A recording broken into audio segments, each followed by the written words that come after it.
ગુજરાત ભાજપમાં છેલ્લા ઘણા સમયથી નેતા વર્સેસ અધિકારીના વોરની શરૂઆત થઈ ચૂકી છે અને તેને લઈને ઘણા પત્રો, ઘણા લેટર, ઘણા વિડીયો સોશિયલ મીડિયામાં વાયરલ થતા હોય છે અને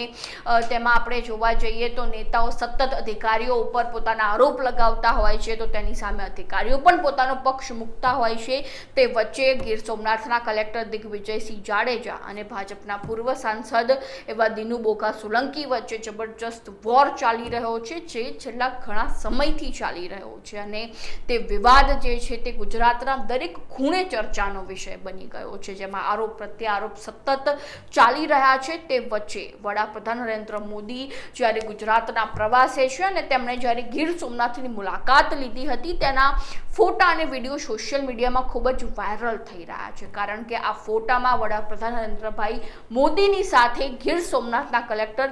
દિગ્વિજયસિંહ જાડેજા જોવા મળી રહ્યા છે, જેમાં જ્યારે જે સમય દરમિયાન વડાપ્રધાન નરેન્દ્રભાઈ મોદી ગીર સોમનાથ ની મુલાકાતે છે ત્યારે તેમનું સ્વાગત કરવા માટે કલેક્ટર દિગ્વિજયસિંહ જાડેજા જે છે તે પહોંચી ગયા છે અને તેમનો મુલાકાતના ફોટા અને વિડીયો પણ અત્યંત વાયરલ થઈ રહ્યા છે અને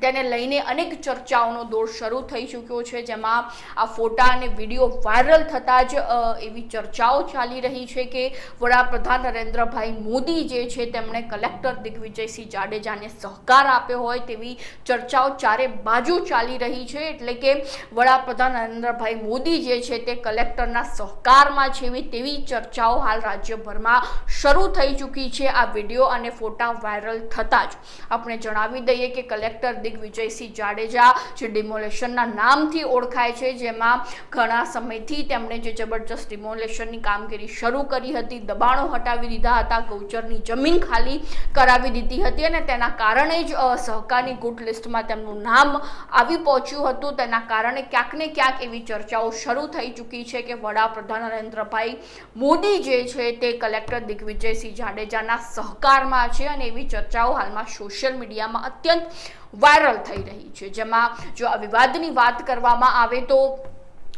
ભાજપના પૂર્વ સાંસદ જે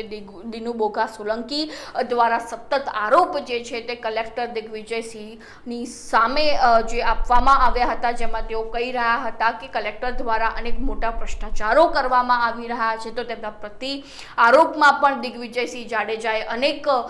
જે છે તે ટીકાઓ કરી હતી પૂર્વ સાંસદ અંગે। તો હવે આ વિવાદનો અંત ક્યારે આવે છે તે પણ હાલમાં ખૂબ મોટો પ્રશ્ન બની ગયો છે અને તે વચ્ચે આપણે જણાવી દઈએ કે હિન્દુ સંગઠને પણ કલેક્ટર દિગ્વિજયસિંહ જાડેજાને સહકાર આપ્યો હતો અને થોડા સમય પહેલા પણ તેનો વિડીયો હિન્દુ સંગઠનનો વિડીયો સોશિયલ મીડિયામાં વાયરલ થયો હતો, જેમાં તેમણે કલેક્ટર દિગ્વિજયસિંહ જાડેજાને સહકાર આપ્યો હતો, જેમાં તેઓ હિન્દુ સંગઠન કહી રહ્યું હતું કે સમગ્ર જિલ્લા જેટલા પણ ગુજરાતના જિલ્લાના કલેક્ટર છે તેમણે ખરેખર